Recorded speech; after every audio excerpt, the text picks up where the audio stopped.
So I knew I needed to do something productive with that year. So I turned it to my weight loss. And because I had broken up with my girlfriend, I was like, well, if I want to date somebody to my standards, I need to be at theirs.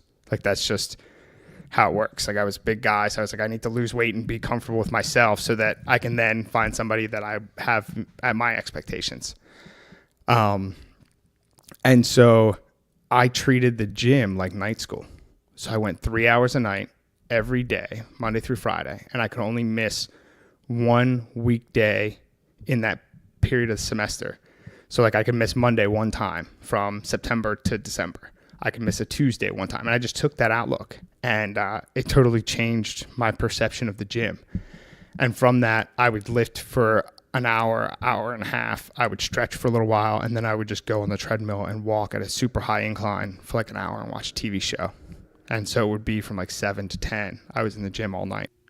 That is Levi Schenk this week on the Do It For Yourself podcast.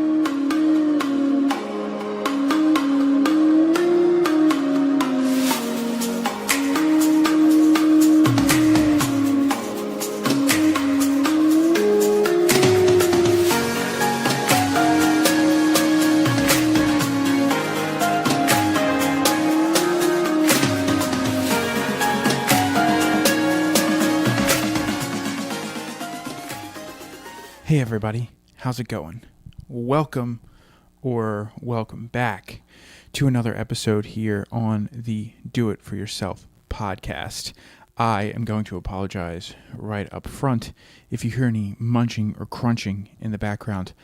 I have the dog with me here in the Do It For Yourself podcast world headquarters, and I'm preoccupying him with a deliciously filled bone with peanut butter. So I'm going to apologize. I'm hoping that the microphone is not picking that up, but you may hear it just a little bit. This week, my guest on the podcast is Levi Schenk, and I actually went to school with Levi through grade school and high school, and we reconnected through Facebook after high school, and I had noticed that Levi had lost a ton of weight, and so I was keeping up with him and seeing, what he was doing, what he was up to. Probably a few years after he had gone through his journey to start his weight loss, I had subsequently started my journey as well. And I remember I really started to follow what Levi was doing when he announced that he was doing like a cross-country video and journey with another guy that we graduated with, John, and they were kind of using their stories to travel across the country and talk to people who also had amazing stories. So that project was really cool, and that's when I really started following Levi. But we actually got reconnected again through Facebook and our high school reunion. And so when I saw him there, I said, hey man, listen, I would love to get you on the podcast. And we got connected, and we were able to sit down and have a chat and really go through his story. So I'm looking forward to bringing this one to you. It's always fun and interesting to get to catch up with people who I haven't talked to for some time through, and share their story through the podcast. Obviously, I always love meeting new people and having new conversations, but I really love sharing conversations and stories that I watched happen via Facebook and or because I knew the person. So without further ado, I would like to just bring you this story from Levi. All right, well then let's get into it. Right. So I mean, first of all, thank you for having me out. I really appreciate it. It's not a far drive for me to get out here, so I always like to sit down and be face to face with people when I can for some of this. So I know that obviously if somebody's over in California, unfortunately my Patreon account isn't quite making it big enough for me to jump on a flight and make a trip of it, but I can justify driving a little bit further. So I appreciate you having me out. And I'm excited to get connected with you and go through your story, because we went through our stories at a similar time. Mm-hmm. And even the beginnings of our story are probably very similar. And we were hanging out, and in the same classes and everything all through middle school and high school. Yeah. And now looking back, like it's always cool to look back and see somebody who you had class with who's now doing something that's really fucking awesome. So, Yeah. like much respect for that. So do me a favor and just kind of, introduce yourself and give me just a little bit about like what you're up to today right now, just, day-to-day stuff. Okay. So I'm still pretty crazy. I work in quality for software in a pharmaceutical company. So what we do there is we control the process of putting applications inside pharma companies because the FDA has regulations that say they have to do X, Y, and Z for electronic records.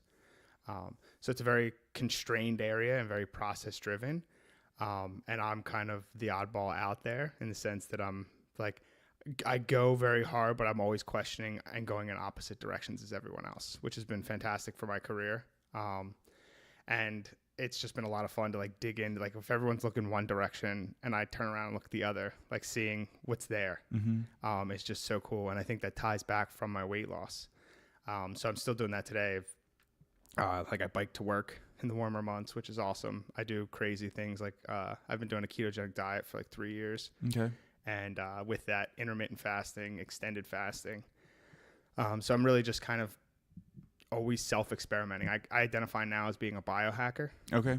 So I don't know how familiar in that space you are with that, but just always kind of changing things in my environment or my diet to see if I can optimize myself better. Yeah, absolutely. So like everything from On It and Aubrey Marcus and a lot of those guys out there. Like Dave Asprey and Tim Ferriss are probably my two favorite. Yep. That I listen to.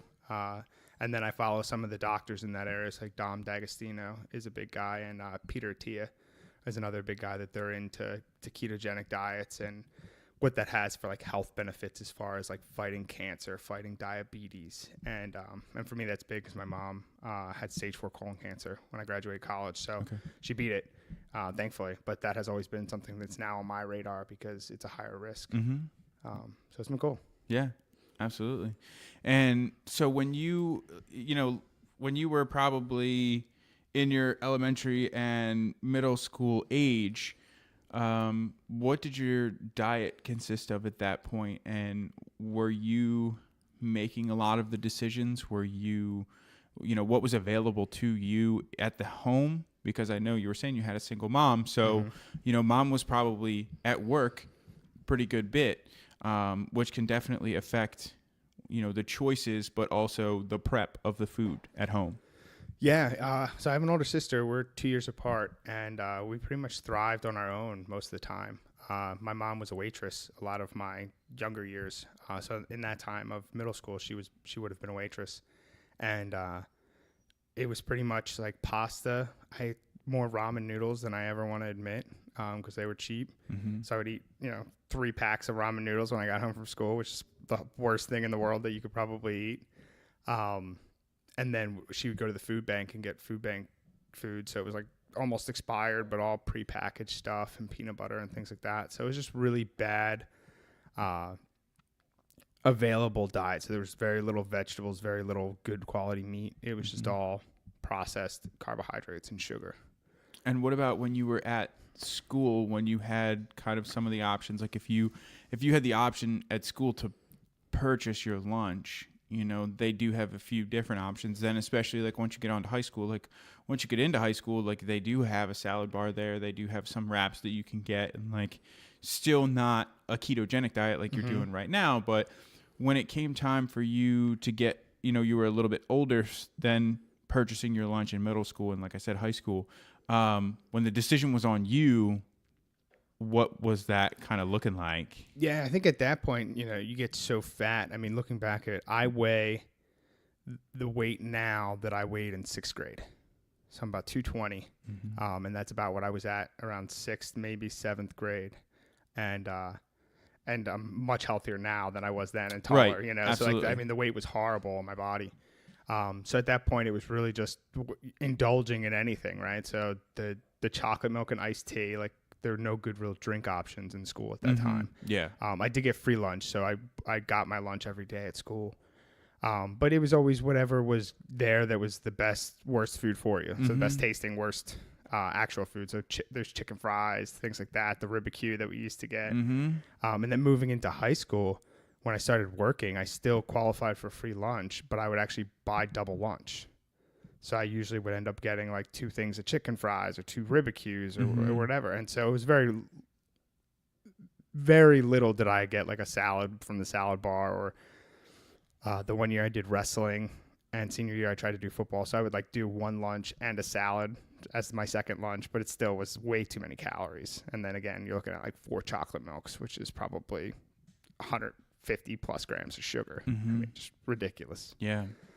And so do you feel like when you were at home and you had these choices and you were, doing ramen and you had the food cupboard food, a lot of peanut butter and things like that, you feel like that kind of shaped and molded your then decision making once you were out on your own, but still young? Yeah. So I was, going into, I'll give you a quick history. When I was 5, I was diagnosed with asthma. So I was like, if you see pictures of me before I was 5, I was like a beanpole with a giant basketball on top. Like I just had a huge head and no body. And at 5, I was put on like 3 different steroids. And that made me gain weight. And from then, like you get kind of bubbleized when you have asthma as a kid. So like your parents don't really want you doing anything because they're afraid. Like I was in the hospital several times. So it becomes this, well, don't go do anything because we don't want you having an attack. So then you just get lazy. So then you're just eating bad food, being lazy, and then the steroids kind of, it seems like from the podcast I'm listening to now that they actually do mess with your hormone levels a little bit. So they change how you how you partition energy. Okay. So possibly like more towards fat gaining than fat losing.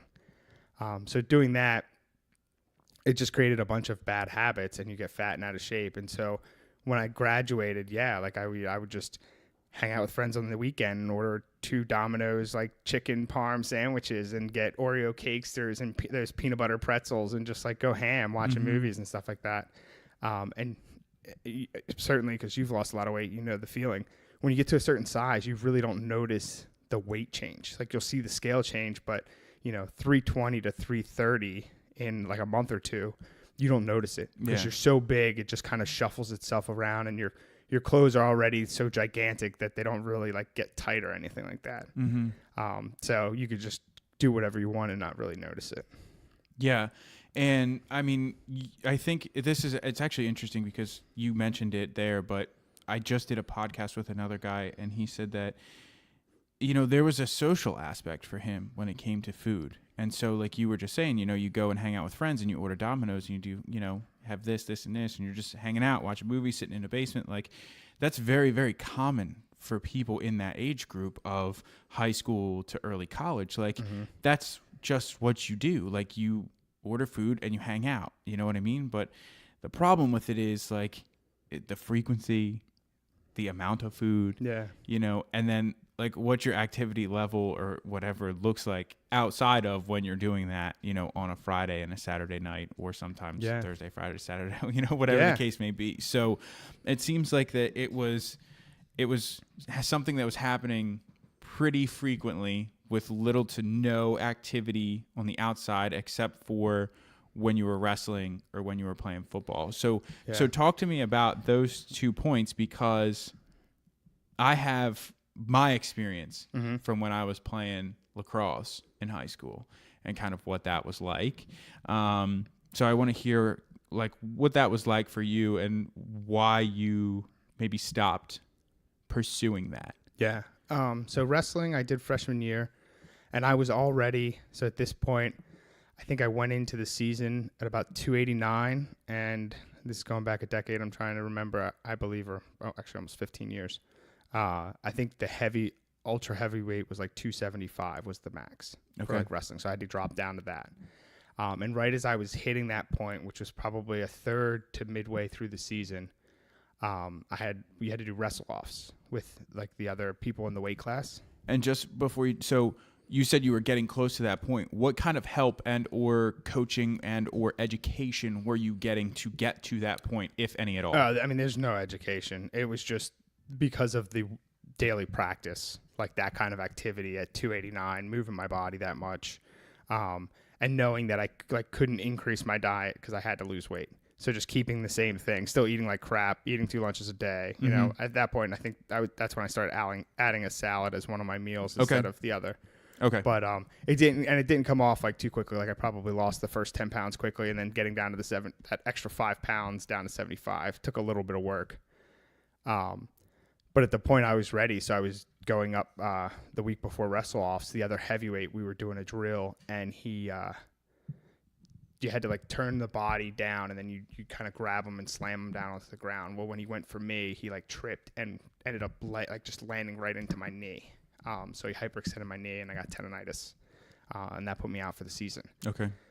So I still had to work out and do practice. So I would go up and work with the trainer, go up on the elliptical, run the elliptical for like an hour, and do some weightlifting on upper body, and then I would like meet back with the team at the end of practice.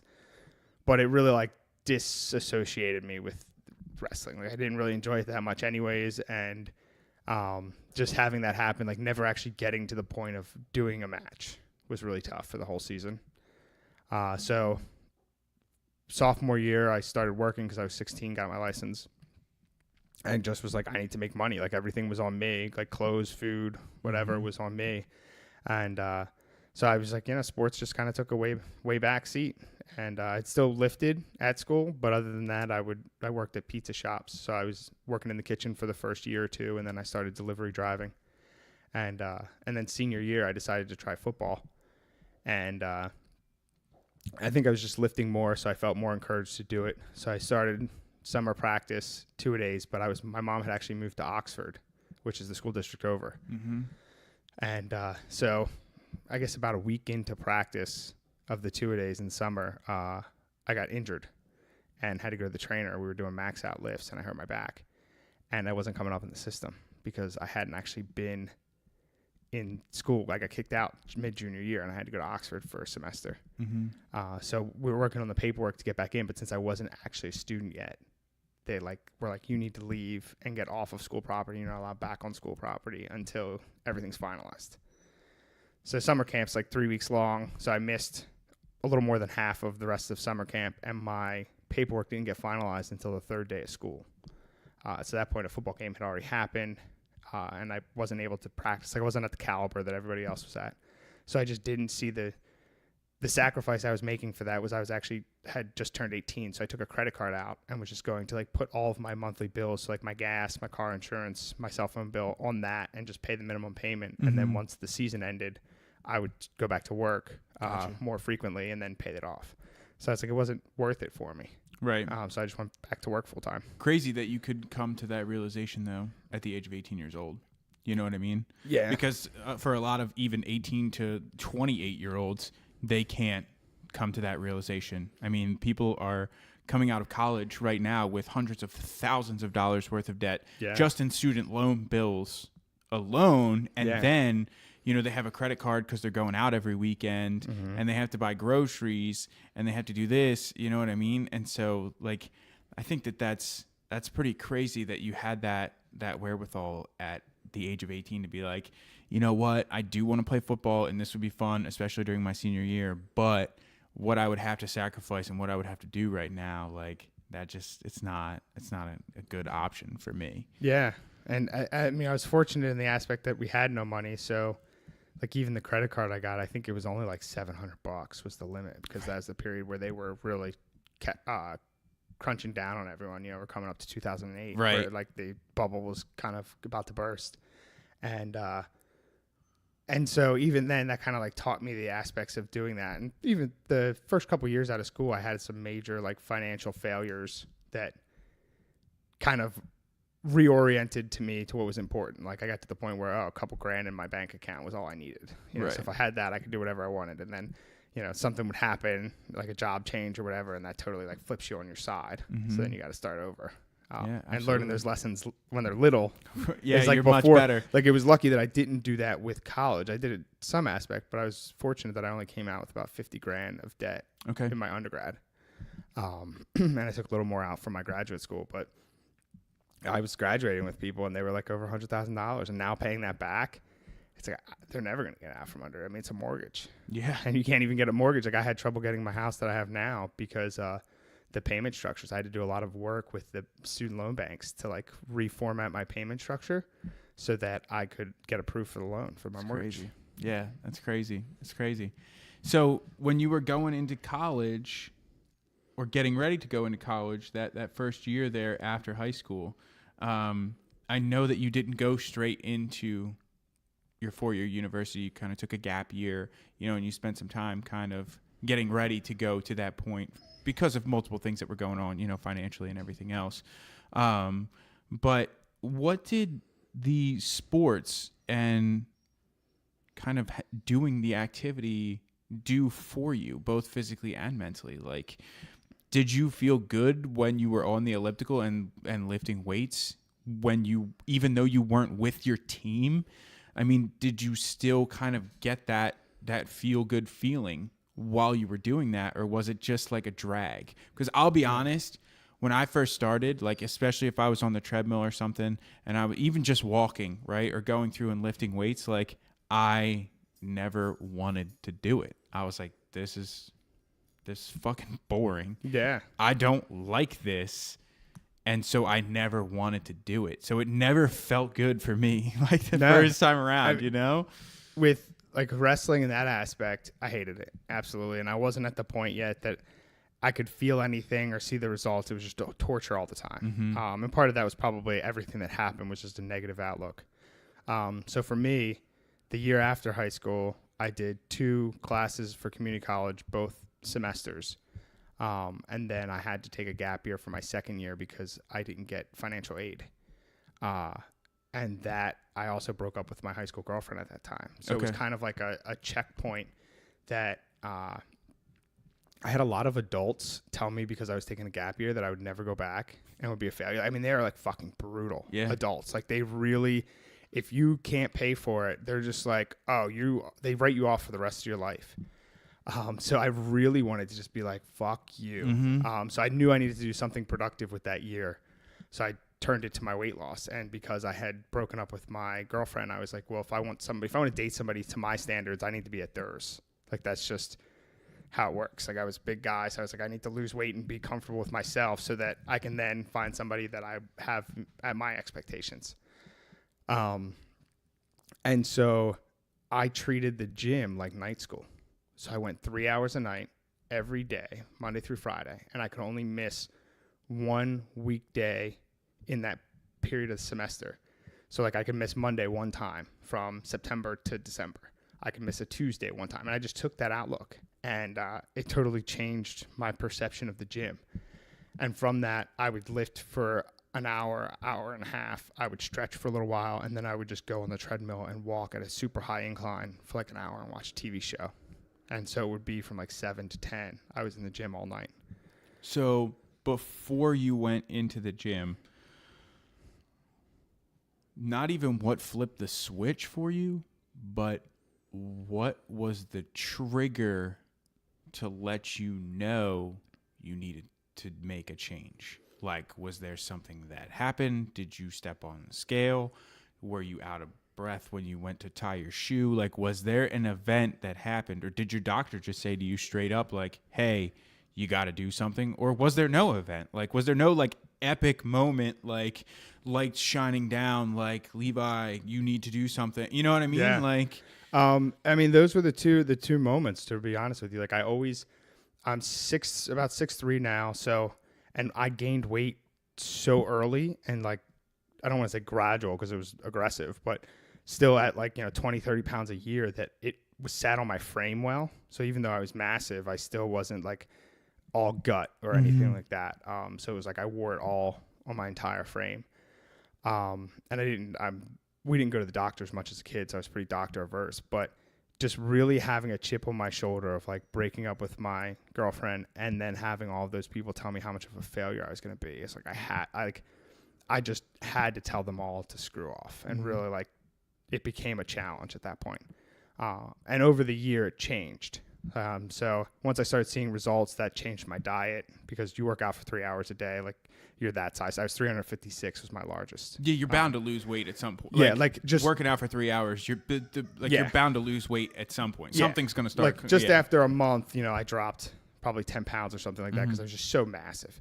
And then I started playing with my diet. And looking back several years, once I got into the ketogenic diet after college, I realized I was doing a ketogenic diet and didn't realize it. Okay. When I lost my weight. But that's just what happened is then once I saw the progression of getting under 350, I was like, well, I can't go back to 350. And then it was like my ultimate goal was 250 because it's 100 pounds. And then I had micro goals. So it was always like 3 or 5 pounds, like getting to that next 5 pound mark. And that involved a 3 pound jump or whatever. And just kind of keep that progression going to keep myself motivated to keep going. Now, you said that when you were lifting during wrestling and you were lifting during football and you were working out during those points, there was no education. Like nobody taught you anything. Nobody really showed you how to do anything. Nobody probably showed you how to even set up like a weightlifting routine, whether it was like push-pull days or, like upper-lower days or anything like that. So where were you getting your information and how were you getting your information when you decided to take this first step? Yeah. So we didn't get much education. I mean, we were very fortunate our high school had a weight room. Right? Yeah, super fortunate. I mean, it wasn't state-of-the-art by any means, but we definitely had I want to say we had 4 bikes, we had 4 ellipticals, and then we had everything bunch of free yeah, weights. we had several free benches. weights and benches. We had Smith machines. We had stuff that you could definitely go up and use, and there was really no just because the football team was there. I mean, I'm pretty sure you could still go up and use it anyway. So we were fortunate in that aspect that at a young age you did not have to have a gym membership. You could go and potentially just use the weight room. Yeah, and sports kind of got in the way there a little bit, but our gym curriculum, part of our gym curriculum was going and learning how to use the weight room. But they just teach you the functional movements of the basics of bench press, using the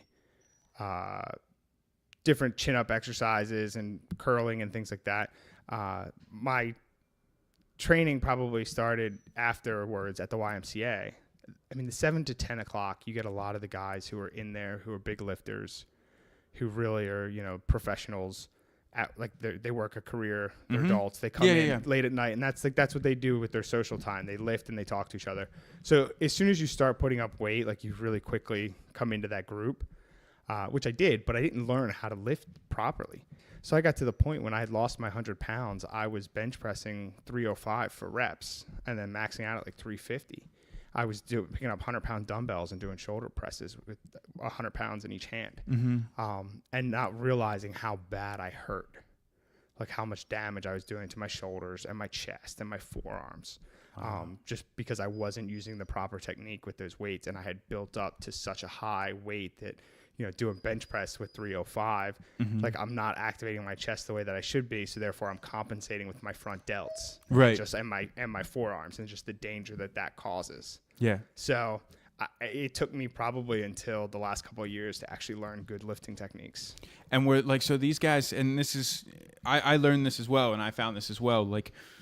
There are guys that are in there, and they were either in the same position as you or I, or just as out of passion for the sport and out of passion for continuing it and growing the community, they will reach out and try and help, or they will come over and say hey, I noticed this or this, and then they can kind of help you, and they're willing to help you along the way. So was that some of what was kind of happening for you? Yeah, and I think as long as you show that you're receptive to that, the same people are there every night. So once they give you advice, if you take it, you can ask them almost anything every night. And when you're in there that time of night, most guys aren't coming in, lifting and leaving. They're coming in and it's social hour as well as lifting. Right.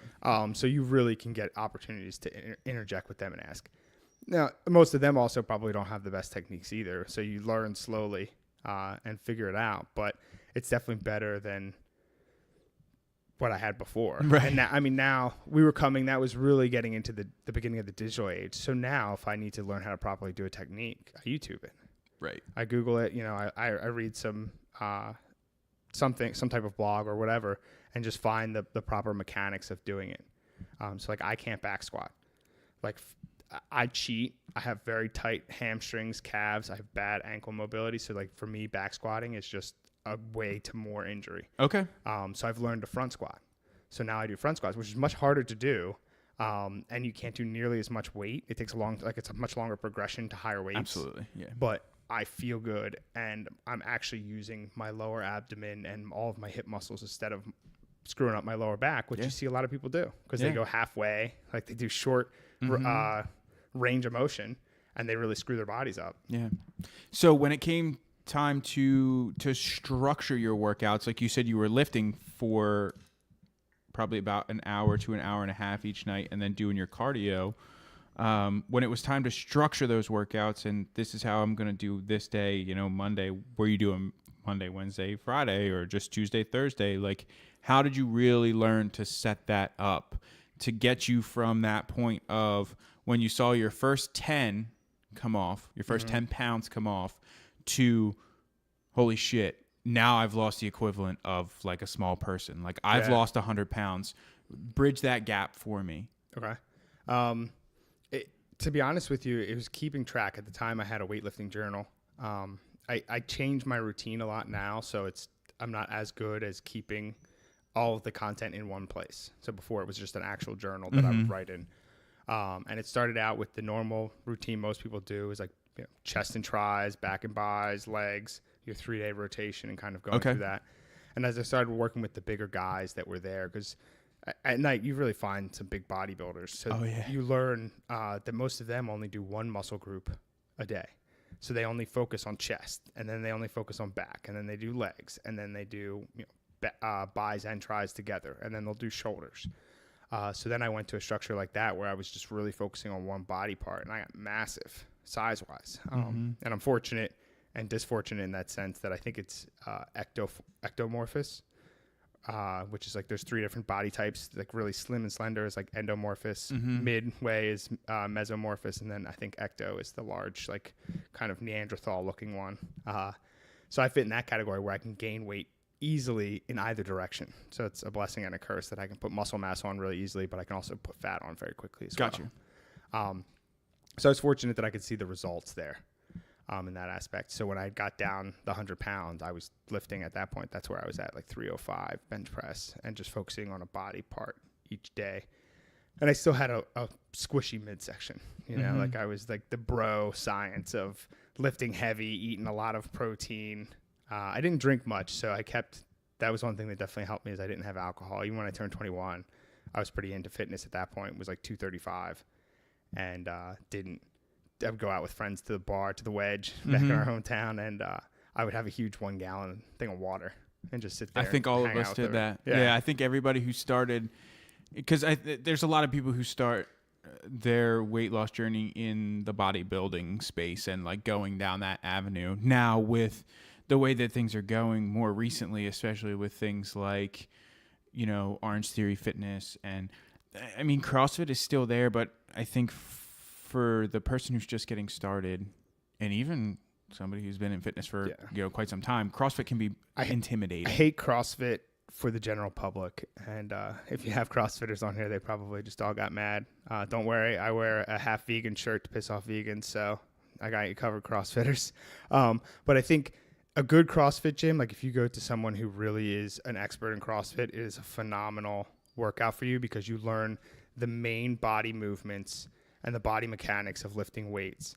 But if you go to a place that is just a guy who was into CrossFit and started a CrossFit gym, you don't learn proper technique. And so the injury rate for that sport is massive because the whole point is to take your body to the limits every single workout. Like you do it and then you rest and recover, and then you hit your limits somewhere else in a different area. And over time, all of those limits are kind of like a rounded workout. Yeah. So that's what I don't like about it, because a lot of people I've seen do it is that they're not in the best shape of their life yet. So CrossFit just gives them injury.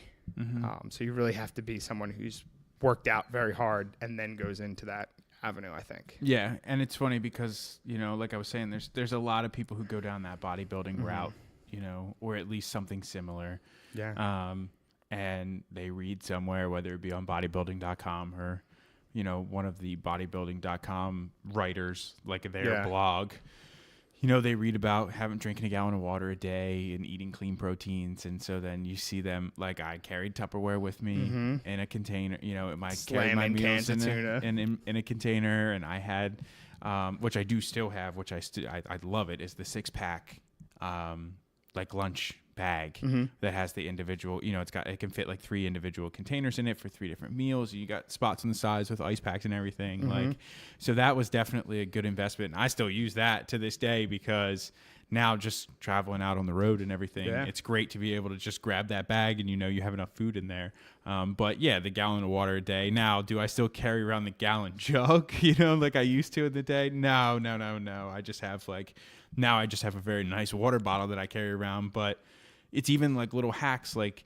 knowing that instead of carrying around, all right, I'm not going to carry around that gallon jug, but if I'm driving and I'm out on the road for work or whatever, I'm traveling, Wawa has a soda fountain, but guess what? The soda fountain also has an option to get ice water. And if you fill up the 44-ounce cup with ice water, they're not going to charge you. Yeah. So yeah, you can grab a bottle of water out of the fridge, but if you just go over to the soda machine and you fill up a 44-ounce cup with ice and water and you walk up to the register, they don't charge you for it. Yeah. So I feel like you could almost get away too with like just filling your own water bottle from the Oh yeah, water you tap. absolutely could. Yeah, you absolutely could. You totally could. If I'm going somewhere, like if I go to Wegmans or something, I'm gonna sit down and have lunch. Then I'll just bring my water bottle in with me. But sometimes I go in and I forget to grab it out of the car, and I'm like, oh crap, like I left that in the car. So I just fill up a cup. Yeah, that's a good hack. I didn't know that. Yeah, they don't charge you, and it's filtered water. Like it's not just coming from the tap. Like it's going through the soda machine, and there's a filter in there that's filtering the water. So a lot of people don't realize that, but yeah, I actually learned that from somebody who used to work at Wawa, and he was like, because I grabbed a bottle of water one day, and he's like, what are you doing? Like you are literally wasting your money. Just go over to the soda machine. They're not going to charge you for it, and it's filtered water. I was like, cool, sounds good. Yeah, sounds good. So now as you start to transition, over, and you have this massive amount of weight loss, you go through your gap year. Now you're coming towards the end of the gap year and you're going into Temple. Where does this idea come in for you and John to put together this whole project to kind of bring your two stories together? Because they're two stories from like complete opposite ends of the spectrum. But when you sit down and look at it and when you think about it, the stories are not that different, because on both ends, you probably both sat down, and when you were talking about the project and hashing things out, you probably had some of the same struggles, especially going through middle school and high school. So even though your stories were different and, the things that you were going through were quote unquote different, you probably both still had people that were making fun of you. You had people that were just absolute complete douchebags to you on both ends of the spectrum. And so, you really brought it together. So talk to me a little bit about that and kind of where that idea came from and just that whole project and what that was like. Yeah. So John, who's my best friend since 6th grade, so he came out in college, gay, and he definitely had that period of, he was hiding it all through high school, middle school, and people would ask me if he was or wasn't. I was like, he hasn't told me. So I don't know, go ask him. And I think that relationship that I didn't care was a good thing for him. And he didn't really care either about my size. And there was kind of like a protecting aspect of that, like if somebody was picking on me, he stuck up for me. If somebody was picking on him, I stuck up for him. So we both transferred to Temple and lived together. And he had actually graduated because I took a couple years longer. He had graduated before me and was working. And he came home. I actually remember it was Halloween. Came home, was like, I have this idea. I'm going to go cross country and film these stories. And I was just like, dude, I'm in. Like, if you want to go over Christmas break, we'll like figure it out. We'll see if we can crowdsource it and just go. And so that's what we did. So 40 days, we planned it, funded it, and took off. And so we ended up crowdsourcing. We crowdsourced about $7,000, and then Temple, I got I don't know if it's a stipend or a scholarship or what they would call it, a grant, I think actually. Okay. Is what they would call it, but like $4,000 from them for like a creative research grant. And our whole premise was that, coming out at the time, like now it's starting to become popular, but it's still a very hard thing for someone to do. Absolutely.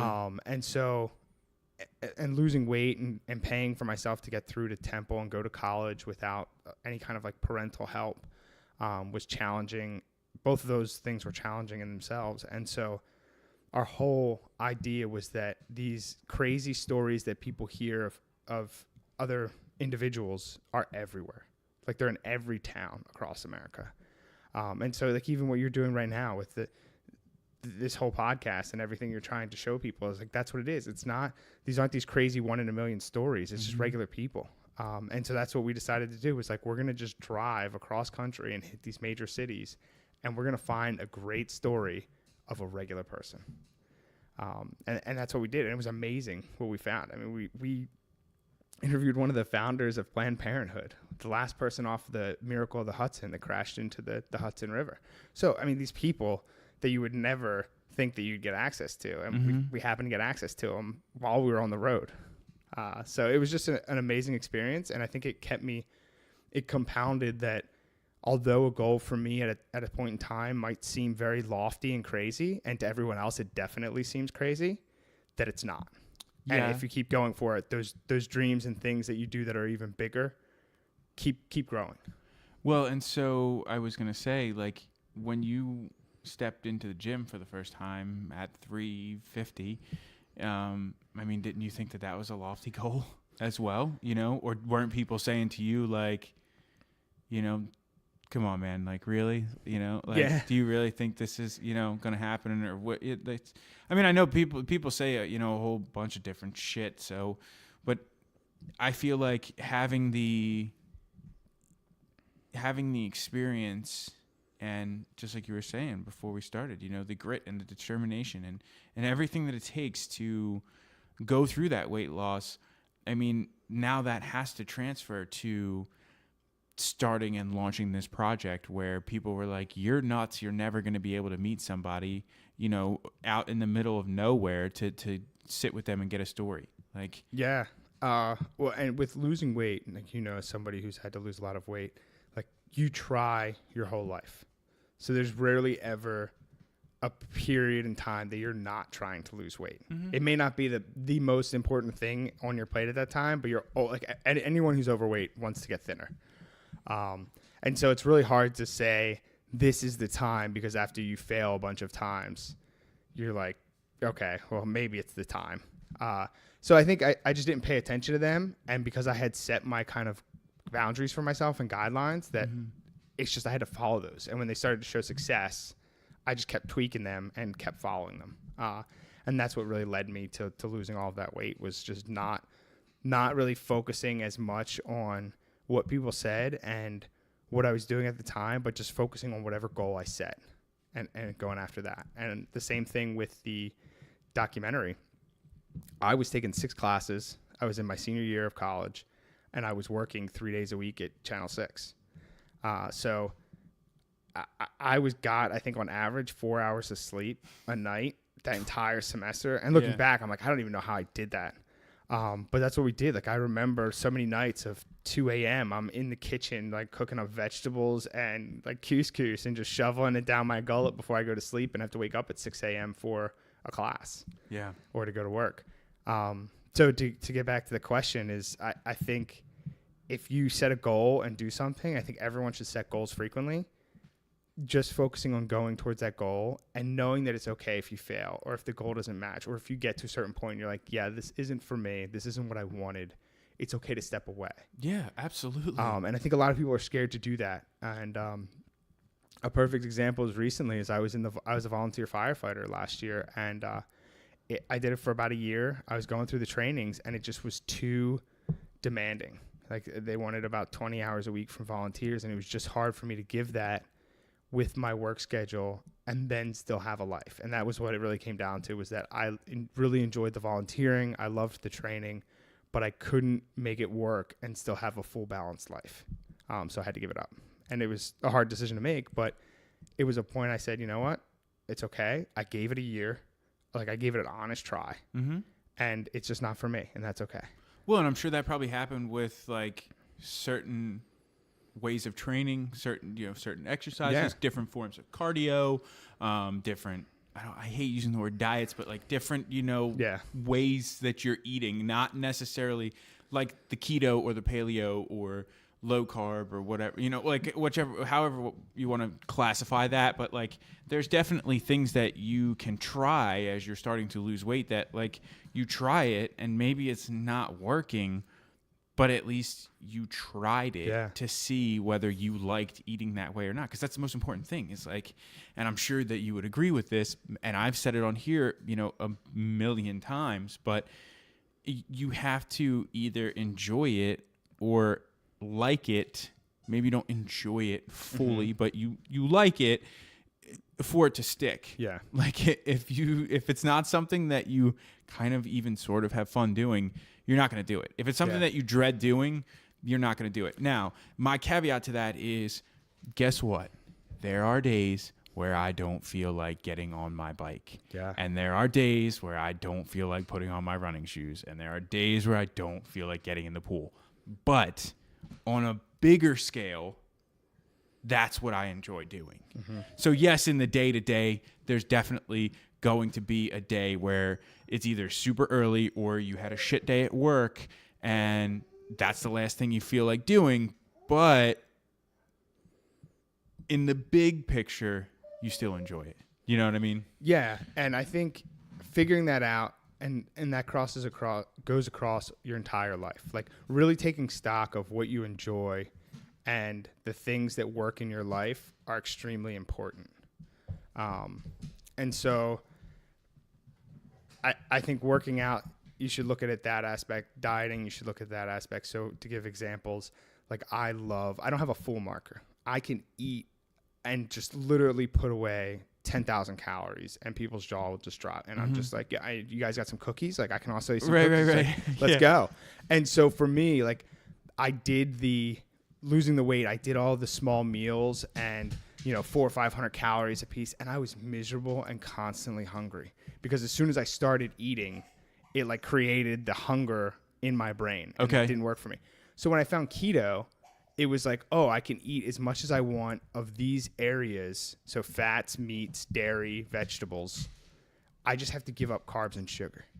I was like, I can do that. Like for me, the times will be hard, but if I really want a piece of cake, but I know I can go make myself 6 eggs and 6 pieces of bacon and eat that, I can do that and like be okay. Like I can give up the cake and go do that. So that sacrifice was really awesome for me to make because it just was like that's the trade-off. Like make the trade-off in your head. And I wasn't counting calories anymore. I wasn't sticking to a time frame. And that led me into intermittent fasting and extended fasting, which helped me get through plateaus that I could never get through. So 235 was a huge plateau for me that I just couldn't break. So I graduated college. I'd gone from 235 up to like 250 because the documentary actually was where that lack of sleep and the being on the road then. I gained weight. I jumped into consulting and I went all the way back up to 280. And that's when I really was like, all right, I gotta get this back in gear because I'm not hitting 300 again. Mm-hmm. And that's where I found keto. It was actually a client gave me a book from Gary Taubes, How You Get Fat, that explained the process of how like fat storage works in your body. So that totally put me on a new path. And now that's what I do is I find things that I can put in my life that I enjoy and that are easy to maintain to keep slowly getting me to my goals. So for me, fasting during the day, like I can ride my bike to work, which is 8.5 miles away. Mm-hmm. I have a bullet coffee in my bag in my Contigo, and I can drink that bullet coffee, not have lunch, get on my bike, ride 10.5 miles home because I like going through the park on my way home, and then eat a huge meal of like 2,000 calories that I just enjoy. So like 2 juicy steaks or steak and a whole bunch of eggs with some cashews in it. And for me, I like that. Like I like big meals. So if I can only eat 1 big meal a day or maybe 2 good sized meals a day, I'm happy with that versus eating 6 small ones. Right. Okay. And so I think for each person, that's an individual thing. Absolutely. Finding what works for you in that capacity, not that what you can tolerate, but what actually continues to make your life happy. Puts in that aspect. I mean, I completely agree because, see, I'm the opposite. I can't do intermittent fasting. And it's not a matter of, like, I don't have the willpower to do it because I've tried it. And, like, I have gone from 8 to 9 p.m. the night before to 2 p.m. the next day. And I have some hunger pains and stuff like that around, like, 11. Mm-hmm. But like habitual eating times. Right, yeah, pretty much. But then when I break the fast, I don't feel good. Like when I do actually, so during my fasting period, I feel great. Yeah. When I break the fast is when I don't feel good. And it's like, I don't know if it's a full gut feeling or whatever the case may be, but yeah, it does. It's not something that works for me. So, and I try again. We were just saying, I tried it, and it's kind of unfortunate because I like how I feel while I am fasting, but I really don't like the feeling of when I break my fast, and I haven't quite figured out why that's the case, that it goes that way, but it is what it is. For me, it was, and I absolutely know what you're saying. And I even do extended fasts where I don't eat for 3 to 5 days and still ride my bike to work and work out, lift. And it's really crazy what the body can do. But I always look forward to the meal, and I'm always disappointed, like drastically disappointed, where everything, like I'm savoring and like waiting to eat a steak, right? And then I eat it, and it's just it was okay. Like, and then like you're saying, if I don't eat just like meat and protein as my fat, like breaking my fast, I'm usually very uncomfortable. So like if I go into carbs or anything like processed, it goes from like people, if they haven't fasted before, they don't understand that when you fast, like your body, it's like going back to baseline. So you're as good as like you've ever felt.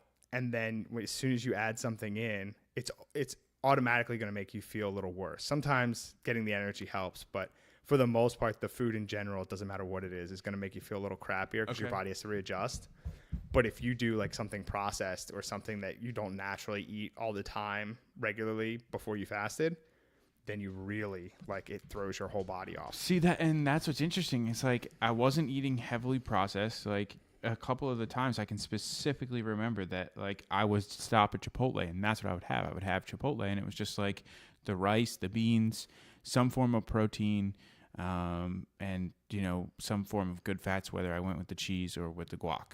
So, and that's what I would eat. And I mean, even say you get double chicken, like you're still gonna push, depending on how you do it. Like you could be pushing upwards of like 1,200 calories. Yeah. Like, but on a normal day, like I would eat that if I was training and I did have breakfast. So it's like I wasn't like, it's not like I was having this huge increase calorically or anything like I was still eating the same size meal that I would eat on a normal basis. I just wasn't eating beforehand, and it just and I know I don't know. Like people can fast with any diet. Like that's a great aspect, but I do know that fasting from a ketogenic diet is easier. Okay. Because you're already fat adapted. Because what happens is you go into a ketogenic state that day. So by 12, I mean, it depends how much glycogen a person has in their body, which is what the carbs and sugar break down to. But for the most part, if you're a healthy individual and in shape, by the morning time, you're actually running on ketones, or your body's slowly going in that direction. But switching back and forth can be weird. Fasting is definitely a discipline that, like, the more you do it, the easier it becomes, or the more you recognize that, like, I'll stop my fast at 3 days instead of 5, even though my goal was 5, because my body's just telling me I need to eat. Right. Like, I got hunger. I waited 2 hours. I drank water. I took in some salt, and I'm still ravenous. It's like, okay, let's not push it. Right.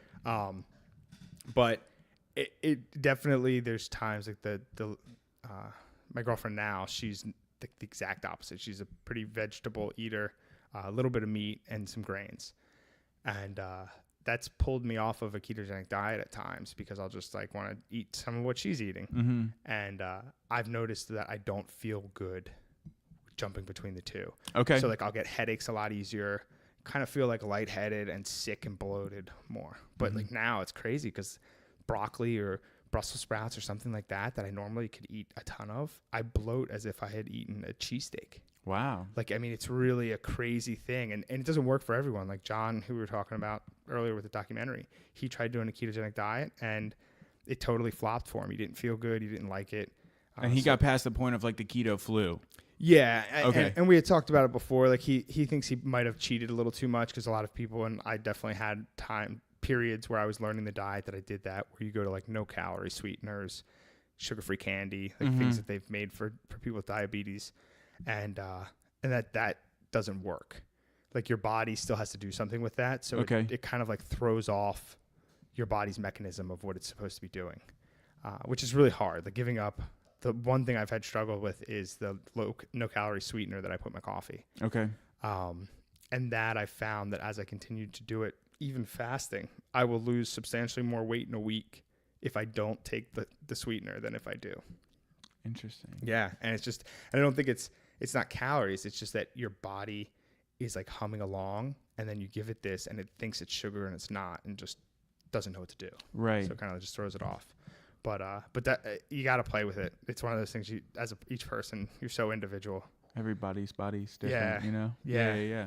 And so just, I mean, I actually feel like you've kind of addressed it a few times so far, just as we were kind of talking. But now that you've had the success of your weight loss, and you may not be exactly where you want to be, as many people on this journey, are not. It seems like, we get to that point and we think that that's where we want it to be. Yeah. But now it's like, well, maybe I want to actually be like 2 steps further, or whatever the case may be. But you're at a good spot. What keeps you motivated? Yeah. I mean, going back to setting goals, like I thought, like you just said, 220, I thought I was going to be like the perfect image. Like 220 was going to look amazing on me. I was going to be buff. Everything was going to be tight and trim. And then you get there and you're like, oh, like I still have 20, 30 pounds that I need to lose to be how I saw myself in my head to be at that point. So this year, that's what I'm working on, is that I'm going to the beach, to the Outer Banks with a great group of friends in June. So I'm like, I want to be perfectly, I don't want to say slender, but like the same size, like tapered down. So I don't want to have any kind of like pouch or overhang, because being in a bathing suit was always something that was really hard for me. And so that's what I'm focused on now. I think I have about 10 or 15 pounds that'll get me there. And I've been using the fasting to help break through those plateaus, because I'm at the same point, 220, my body doesn't really seem to want to let that go. And so using the intermittent fasting and the extended fasting seems to help break me through that, because the body just naturally has to go down more. And because it's muscle sparing, it's not taking it from my muscles, so it has to break down the fat. And that's what keeps me motivated, is I just keep changing what I want to do, and even activities. So this winter was snowboarding. I've wanted to learn to snowboard for so long, but I was always so out of shape. So this year I was like, okay, that's my goal, is to learn how to snowboard. So I rented a snowboard for the season. I got like four different rides in. I bruised my tailbone pretty bad twice. But I did it. I loved it a lot. I plan on renting a board next year and doing more snowboarding. This summer it's camping and backpacking. So it's like finding those outdoor sports that are going to motivate me, knowing that I'm giving it a try. So I try not to invest too much. Like I rented my gear for snowboarding just to make sure I liked it. And then diving in if I do, or finding something else. And so the reason I'm smirking about the snowboarding thing is because I was actually thinking about this on the ride up here as well. So I just got into skiing last year. I started last year. I went skiing for the first time. Nice. In February of last year. Long story short, one of my really good friends, she has a season pass to a local mountain just out past Harrisburg. With her season pass, she got a free pass, like a free buddy pass for the day. She's been trying to talk me into this for like 2 years now, at least, right? So finally I take the leap and I'm like, yes, I'll do it. I'll go, I'll come, I'll try it, And so I think that's twofold, because one, the 300 plus pound me would have said, no, absolutely not. Yeah. You know what I mean? So it seems like even though we're not where we want to be, we have this newfound, like, yes, confidence, but also at the same time, this, and I don't even know what you would call it, but this, I guess, like openness to try new things. Yeah. Right. And so that other you that was always embarrassed and kind of sheltered off now flips completely around. And you're like, hell yeah, let me go try this. Let me go try that. You know what I mean? And so that was really awesome to go and try it. But now I have all my own gear. It's in the car right now. Yeah. I'm going to go drop it off at her house, and we're leaving at 6:00 tomorrow morning to go ski for the 27th time this year. That's awesome. Because, tomorrow's closing day, and we want to just, try and get it in one last time.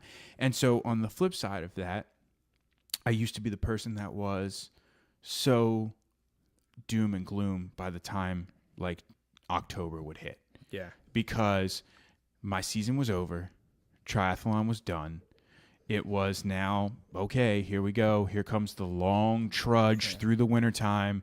I'm going to be inside on my bike, on the treadmill, in the pool with like nothing really going on. I'm just kind of slugging it out day in, day out, waiting for May and June to come around again. And I mean, I definitely had like SADs. Like I was going to get like that. The winter depression is for real. Yeah. 100%. And I was just talking to my neighbor about this the other day. Like, I owe this family so much because now I have this new appreciation and I have something. So I get to look forward to triathlon season. But then on the flip side of it, when triathlon season is over and October comes around and the leaves start to change and Buckman's, the local ski shop, reopens again. That's where I rented my snowboard from.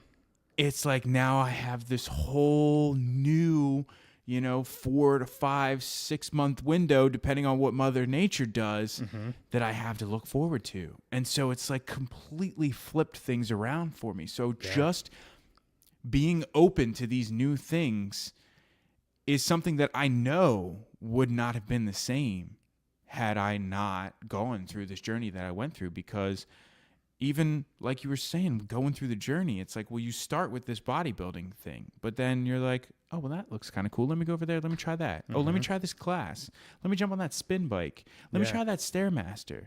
Like, let me just try things. Whereas before, you would never do that. Yeah. Food, anything. And I think for people, like, to understand, to tie it all back into like overall happiness for self, that is so important, to have something that you do all year round, especially that's active, and to be able to enjoy that and try different things and keep yourself in financial straits so you don't go buy gear for 12 different sports, because you can only realistically keep one sport a season, right? Like you can't snowboard, winter climb, and do all these things. Some people can, but it's really unrealistic for most people. Right. So finding out what you want that sport to be and then investing in that sport as much as possible, I think is a good idea. But having a sport through each season, because it's even worse as you get fit and get into a place that you want, or like with with biking, like with me, biking to work. When I stop biking to work and I go from October to March, I get so lazy because you just can't get that type of fitness in a gym. And I can't stand riding a bike. Like I never train on a bike. So every spring I'm training starting from scratch. So like this week I've been tired because 40 miles a week on a hybrid kind of start taking it out of you, and I slowly go up to 100 miles a week. But it's so hard to get that level of fitness in the gym. So finding things that you can add to your life that do that.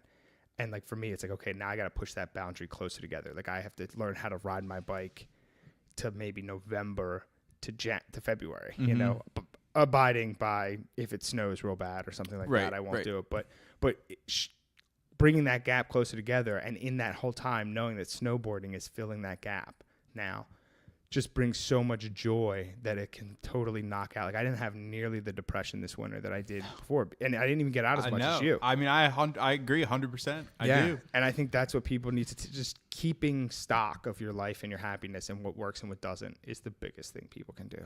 So, well, and so going off of that, my next question for you was going to be like, what do you think your number one tool for success is? But if you think that, keeping stock is definitely a tool for success, is there another one that you think is very, very important?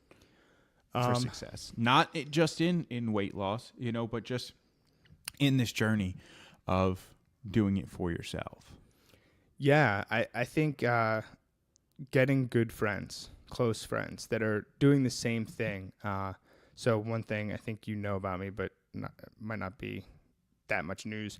I ended my engagement last year, right around, actually next week will be 1 year. And John came in for me at that point. Like, I didn't know what I wanted to do. It's such a hard thing. And having the ability to lean on somebody like that when you really need them and to constantly keep pushing each other and keep that accountability, I think is great. And if you get a couple of those friends, like I'm now fortunate I have several of those close friends like that, it just takes you to a new level because you guys are all gaining and being successful and keeping each other going. And that helps you tenfold, because then you have your goals that you want of keeping stock in your life of what makes you happy. And then you have these people that can help keep you accountable to that. And a lot of people also find that in a spouse as well. Yeah. Oh yeah. That becomes one of those core friends. But I think doing that is one of the most important things that you can do. Yeah. Because what is it? The sum of the five, you are the sum of the five people around you. I think that's true. That, the people you choose to get really close to, whatever they're doing slowly becomes part of your life. So if they're being lazy, you end up being a little more lazy. Yeah. In that aspect. Yeah. Yes. And I just wanted to clarify for people, and I think this is what you mean by that, but I want to just kind of get clarification. You don't necessarily mean somebody who's like going through a weight loss journey. Like, so you were saying there are people who are doing the same things you're doing. So John was never doing the same things that you were doing, but John was always trying to progress, trying to level up and trying to do something better or do something more. And so that's what you mean by doing some of the same things. You don't want to be associating yourself with someone who wants to just sit on the couch all day. Yeah. And it's usually people who are doing different things than you, but everyone's thriving or going after good goals. So for him, he owns his own business. And so constantly trying to get to the point where that was like this year finally sustained him where he didn't need to have a second job. Yeah. And so, but with that, I'm always pushing him to the next level because you're nervous. So he'll call me and he's not sure about this or that. And he gets caught up in thinking like analysis paralysis. And I'll just be like, hey man, just go do this. Like, just go try it. What's the worst that's going to happen? And so you need that push from a friend. Absolutely. And the same thing with me. If I get off or my working out or my diet, he'll, make a comment and push me back into the realm. And so that's what I mean. It's really honestly probably better if the people aren't doing the same thing as you. Right. Because you have that exposure of different areas as well. So For sure. And so the last thing that I want to kind of touch on, as we start to wrap up, and it's a question that I ask all of my guests. But if you had one thing that you could say to someone who is getting ready to get started and or has had every excuse in the book as to why they can't do whatever it is that they want to do. It does not have to be a weight loss journey. So just as we were saying, John was looking to start a business. This could be for somebody who's getting ready to start a business, for somebody who is getting ready to start a weight loss journey, for somebody who just wants to go and do something and do it for themselves, not because anybody else is saying that that's what they should do or have to do, but they haven't done it yet, or they haven't started, or they haven't taken that first step. What is it that you could say to them? Could be something that somebody said to you to get you started. But what could you say to them to kind of get them going? Yeah, I'm going to answer that in two parts. The first one is I think we have more access to knowledge than we've ever had before, which is a blessing and a curse. But find really smart people that are doing whatever you want to do and really invest. So like Tim Ferriss is a perfect example of that. He finds the experts, sees what they're doing, and tries to mimic that to get the overall, 80% return on investment for the 80-20 rule. So putting in that 20% effort and getting 80% of the return. So don't go off of bro science or any other area. Like really invest in looking at the experts and following what they're doing, or at least towing that similar path. And the main thing that goes along with this is growing up with on government assistance with a single mom and being really large. I had every excuse in the book. And it wasn't until I changed my mindset of when I would use an excuse, this excuse is either going to define me and keep me trapped in this mindset in this area, or it's going to be an excuse to get out and go do it. So anyone who's at that point where they're just starting and they've had every excuse that they can use, there's always someone who is in much worse of a position than you that did far more. And that's what I kind of remind myself all the time when I'm butting up against something, is that in America, in general, in this day and age, like, we have won the lottery far and beyond the rest of the world, just existing here. So what excuse do I have if somebody else had my opportunities, even though I can say that they were bad or find a way that they didn't work? There are way more people that can find why my situation is so much better than theirs and what they would do if I had it. So switch your mindset and look at it that way, and I think that just sends you in a direction that is just amazing. Love it. It's Nice. awesome. All right. Well, Levi, thank you so much again for, not only having me out, but sitting down with me and having this conversation. I really appreciate it, and, I really enjoyed it. So I think it was awesome. This was awesome. Thank you, man. Yeah, for sure. Talk to you later. Peace. All right, everybody. That is my interview with Levi. And I would love to know how that one hit you, how that one is sitting with you, how that one made you feel. So if you think of it, do me a huge favor and reach out either to myself or to Levi and let us know what you thought of the episode. Let us know what you thought of Levi's story. I want to just take a minute to say thank you to Levi for meeting up with me, spending some time chatting, and going through a story. I really appreciate that. I really appreciate his openness to share on the podcast. It's something that I take for granted, but it does take a lot for somebody to sit down and go through their story and be so open about it. So I really appreciate that from Levi and, all of my guests who we have on the show here. So thank you all for hanging out and chilling with us, going through Levi's story. We appreciate you spending some time here with us, and I really look forward to sharing another. Oh my goodness, I cannot speak. I really look forward to sharing another amazing story with you here next week.